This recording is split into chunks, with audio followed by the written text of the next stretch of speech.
Hello, family. How are y'all doing? It's Pastor Hey. Merrick and Pastor Tiffany. We are here for another installment of Heart of the Matter, and I am definitely looking forward to this particular episode because it is actually going to be kicking off the direction that we're going to go in for our August sermon series around just stewardship management. One thing that has poked out to me that has stood out to us and our family that I just really want my beautiful wife, who I'm so glad that she's back now. She was out on a business trip, and I was missing her bad, so I'm so glad to have her back. We had some good stand-ins though. We did. We had some people hold it down while you were gone, but Yeah, I heard last week was great. So yeah. Roe v. Wade. If you haven't seen that episode, please check it out. Super excited to continue those conversations. And so one thing that has become more and more important to Pastor Tiff and I is just, I think so much we want more and more and more and more and more things. We want God to give us more money, more time, more energy.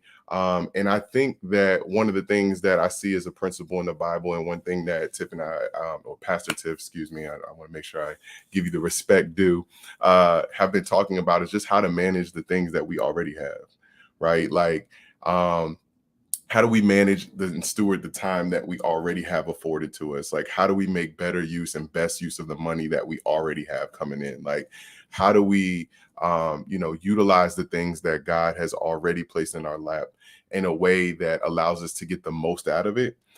Because if we can't manage where we are now well, then God has no reason to give us more, right? We would just squander that away. We would get more money and just find more things to spend it on. We would get more time and just find more shows to watch instead of actually doing better. And so that's something that has been a topic of conversation in our household. And so we wanted to make it a conversation tonight. So I'm going to be quiet for a second and just, how you feeling? How you feeling tonight? Let's just level set. Like, you're back now. You were out of town for a while. You were, you just been all over the place, ministry, work, like just yeah, check I in with mean, the it's just people. I'm cool. I just think for a lot of us, it's just a busy season, a busy time.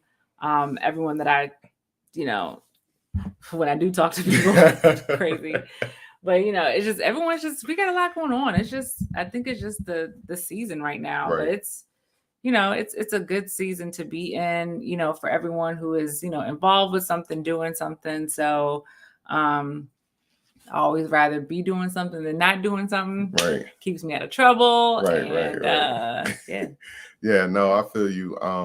I think one place to start talking about this conversation before we delve into the Bible is just, we know that literally like everybody is in a season of vacation time right now.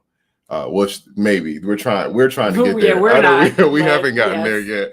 But the idea around vacation is trying to take a rest, take a break, reset, right? And you're big on that because even with Heart of the Matter, you were like, "Yo, we need to reset. Like, we need to take a break, plan out some things, do some things, and reset." Like, and you're really big on that. Like, why is it important as we think about our time, as we think about what we got on our plate? Like, why is it important to just stop for a second and just kind of just like reset? Like, what is it? Why do you continue to use that as like a theme of like, I think you do that with your business, you do that with church, like you're always down to just being like, we don't have to keep going. Like, we need to give time for what I would call stewardship, but I would love to hear from your own mouth. Like, why is it important for us to like reset in these seasons? I mean, I don't think I'm going to say anything different that hasn't already been said by, a lot of people, but I think it's just, you need to replenish. You need to pause. I mean, life is crazy.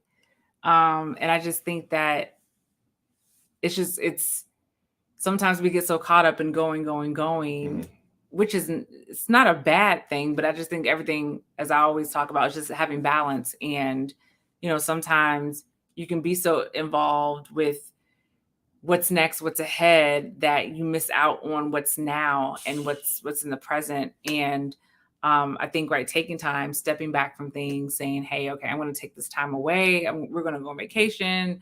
I'm going to take a break. I think it's good for the soul, for anyone's soul, in whatever area that it's in. So that could be from, work. It could be from, I'm not going to say like family, because like I don't want you to go out there and just I'm taking a break from my kids.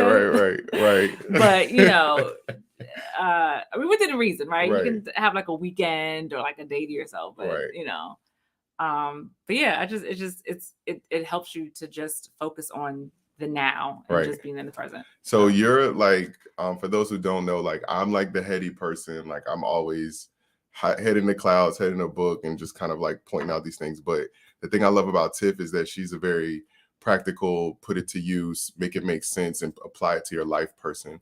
And so for people who are like vacationing now, people who are taking a pause and trying to manage their time better or get in a better space where they can be better managers of their life, like how do you spend your quote unquote time? Like, should they be journaling right now? Should they be like praying? Should they just be sitting on the beach and not thinking about nothing? Like, what are some of the things that you do to kind of in that reset period as you try to start thinking about how you want to start approaching your life when you get back from these breaks, if you will? Yeah, I mean, for me, I do a lot of sleeping, honestly, because I just feel like I sleep, but I just feel like it's just to get peaceful rest and not have to worry about anything else. Or like if you're in a certain area and you hear certain sounds, it just helps to rest.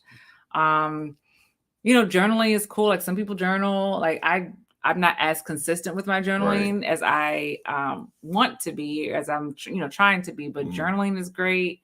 Praying is always great, meditating. But yeah, I just think just really just taking those quiet moments or even reading, like whatever it is, taking those quiet moments and just sitting in them and just whatever is bringing you peace and whatever is allowing you to be present. I just say go with that. Yeah, no, that's good. You said something that triggered something for me is that as we start to talk about this topic of, like managing the blessings that God has given us, managing what God has given us so that we can get the most out of it. I think one of the biggest things that comes from that people don't think about is the starting point is like peace. Like you just said, peace. And I think we have to find peace before we're able to be like good managers, because I think if we're managing from a place of just being hectic, managing from a place of I got to, managing a place like it's not going to get done if I don't, everything is riding on this. If we are in these like agitated, like overburdened, overworked places, then our management style is going to start reflecting like our attitude and where we are, right? And so I think like you said, a great starting point is peace. And I think another thing that you mentioned is when we start to spend time reading and stuff, I think we get to a place where we get to know ourselves a little bit better. And I think those are two key elements to stewardship: is one, being in a place of peace, and two, knowing yourself and knowing what God has given you and what your ability is. And so that kind of brings me to our Bible verse for today. So in Matthew chapter 25, most people are familiar with this. This is just the parable of the talents.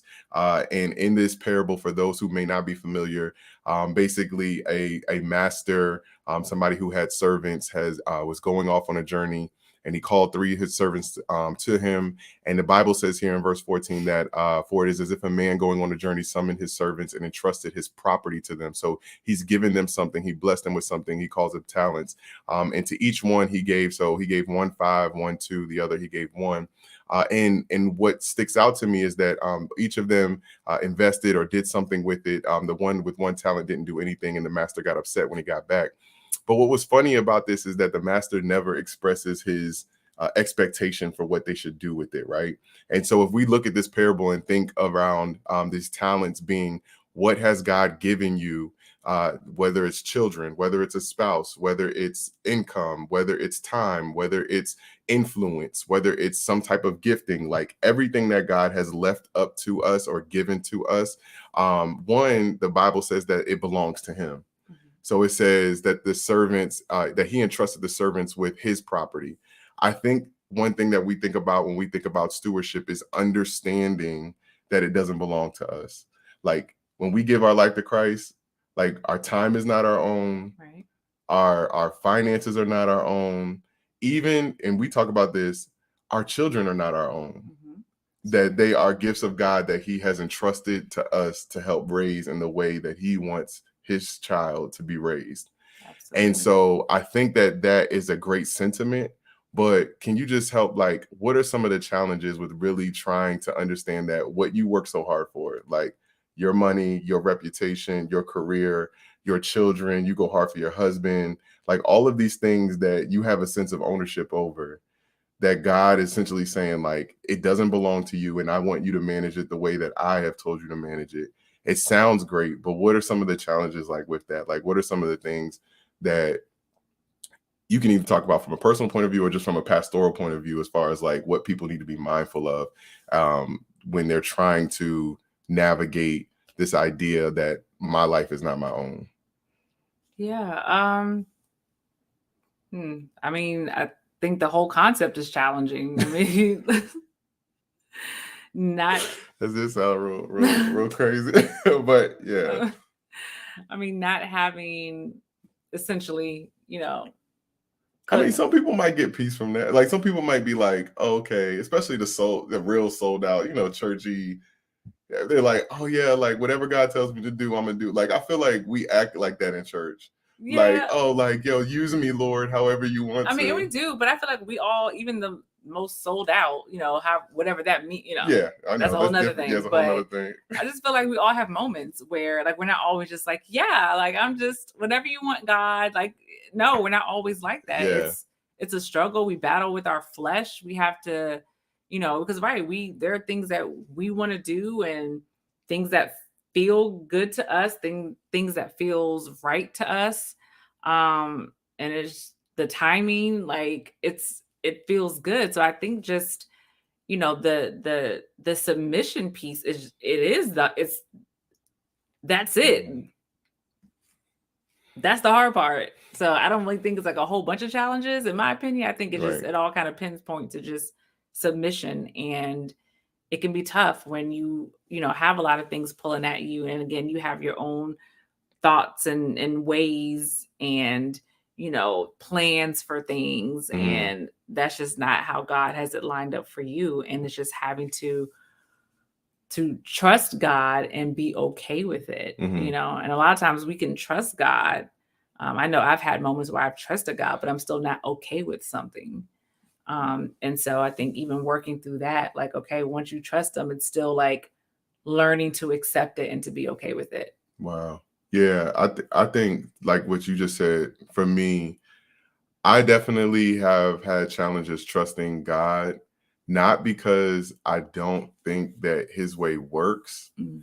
It's hard for me to know what he's left up to me and what is like, it's like, he's like, no, I really want you to do it like this. So like, for instance, I feel like there's some things that God is like, I gave these kids to you because I entrust you, Merrick, with your instincts and with whatever knowledge you have and blah, blah, blah. And you coming to me and me guiding you, that you know what to do in these situations.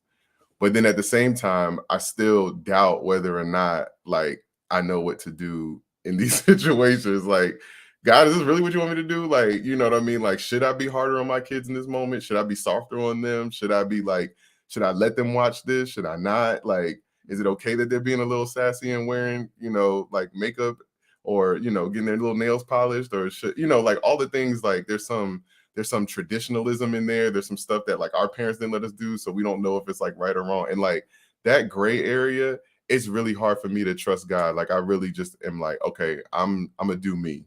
And I think the hard part about that is like, it's getting back to the parable, is like the guy with one talent, he did him. Like he was being true to himself. Like he was like, I ain't trying to mess this up. I'm just gonna go ahead and hold on to my talent. I'm not gonna invest it. I'm not gonna try to double it. I'm just gonna do me. And then the master comes back and he's like, I didn't want you to do you. Like, I wanted you to do what you would think I would do. Right. And so I think now that's a challenge, because now we have to like really understand what, like the whole thing, like what would Jesus do? Yeah. Yeah. I mean, and honestly is, something that you said, I know we were going into the trust factor a bit, but I think that I think that is like the foundation of stewardship on both parts. So God is trusting us with something. That's good. And then in turn, we have to trust him. Wow. With whatever that is. That's good. So, That's in the real. case of, what it is with, like kids or something like that. And it's like, okay, God has entrusted us. He's given us kids. Okay. So we have to trust God that even in moments when we have to make a decision and we don't know if it's best or not, we have to say, okay, God, like you pray to God and then like, I don't want to say hope for the best, but like you pray for the best. But I feel like in our in moments where we really are confused or when we don't know, God always talks to us. And so it could be through other people. Right. It could be through the word. That's it could, good.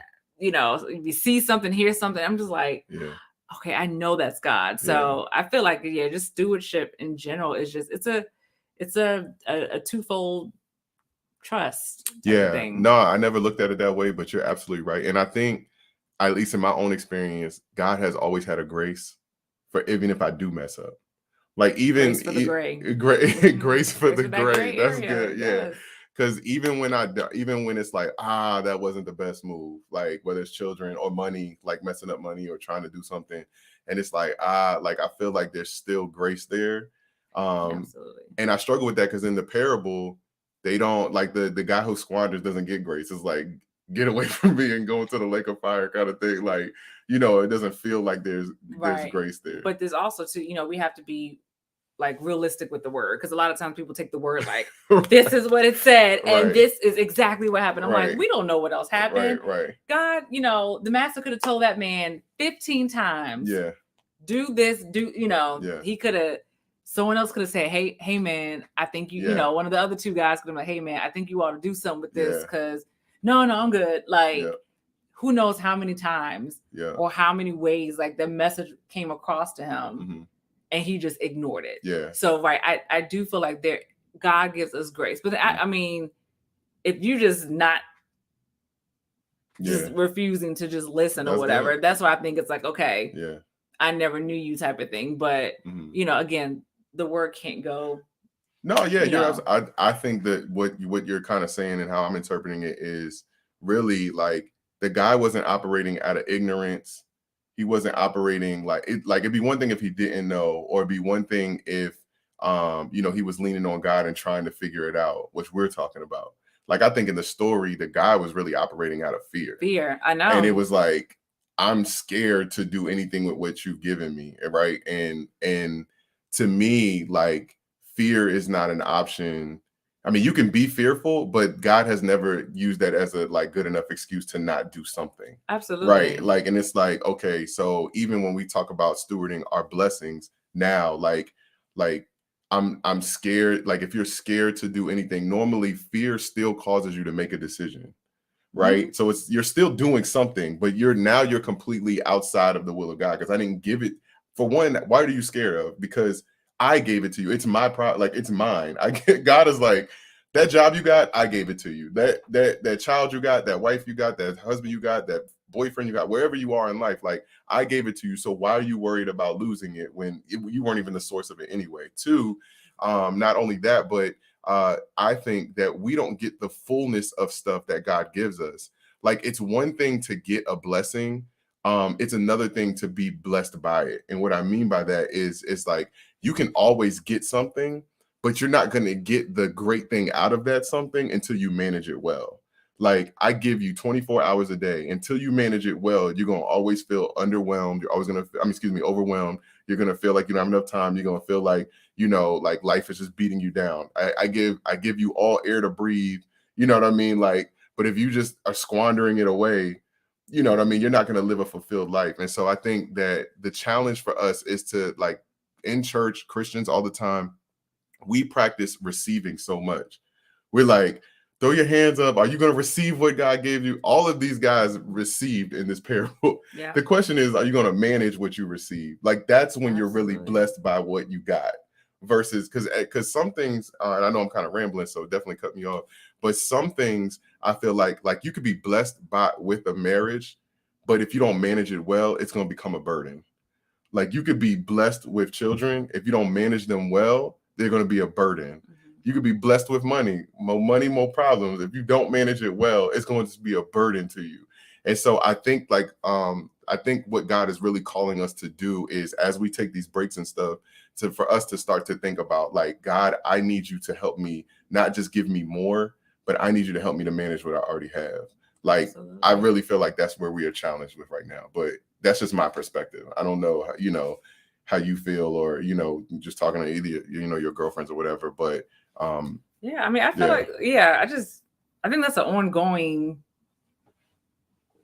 I won't say issue, but an ongoing challenge. I think I can't recall a time in my life where I have never just been like, okay, cool with everything. Like with, I mean, unless I was like a kid and I still was like, had something to complain about, because I was a kid, but but as far as like, trying to, incorporate God into, managing our, my blessings and, being an adult, like I think it's never just like it's just in this season. It's always something, because we are always blessed.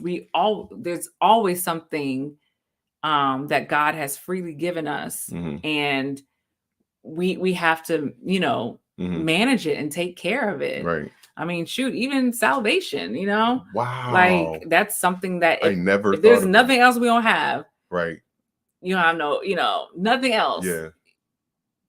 You have, for those who have accepted Christ, you have salvation, but you still have to manage that. Yeah. Managing that is managing yourself. Yeah, absolutely. Managing the way you act, managing your emotions, managing, how you talk to people, managing, all of that stuff. So, managing each choice that you're given, and we're giving so many choices, right?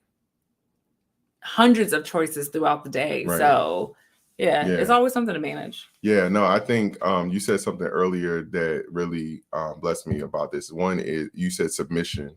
And I think that is crucial in stewardship, because like if you don't submit, if you have not like said that, God, like I want you to be Lord of my life, if you don't live that way, like looking for direction every day, I think that, to your point, you're just going to have, and you're going to be floating, even like salvation. Like we are saved. That's not going to change when we accept Christ. But the question is that, are you just getting to heaven, or are you going to start looking and acting like Christ? And that's like where, like, that's where sanctification comes in. That's where I was like, okay, I'm going to continue to ask for forgiveness. I'm going to continue to seek his face. I'm going to continue to try to learn and do better.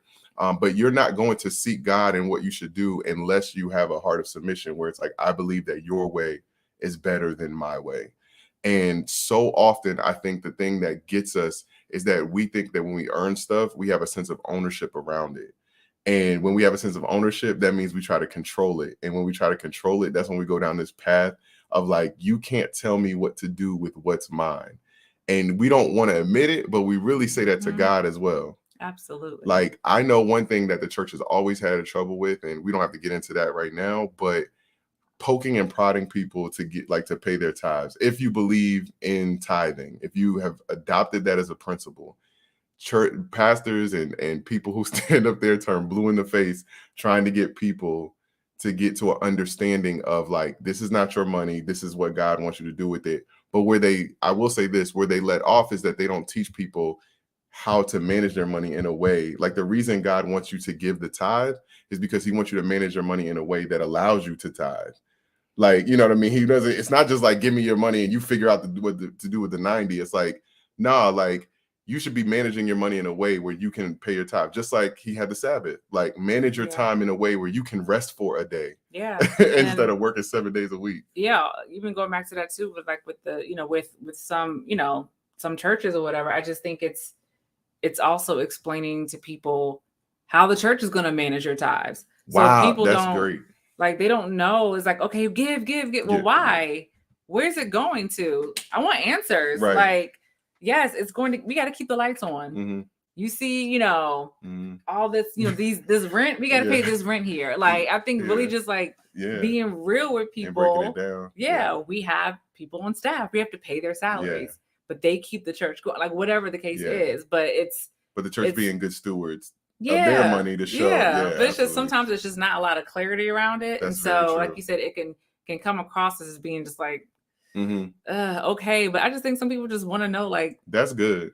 That's good. Yeah. So I think, again, a twofold thing, Yeah.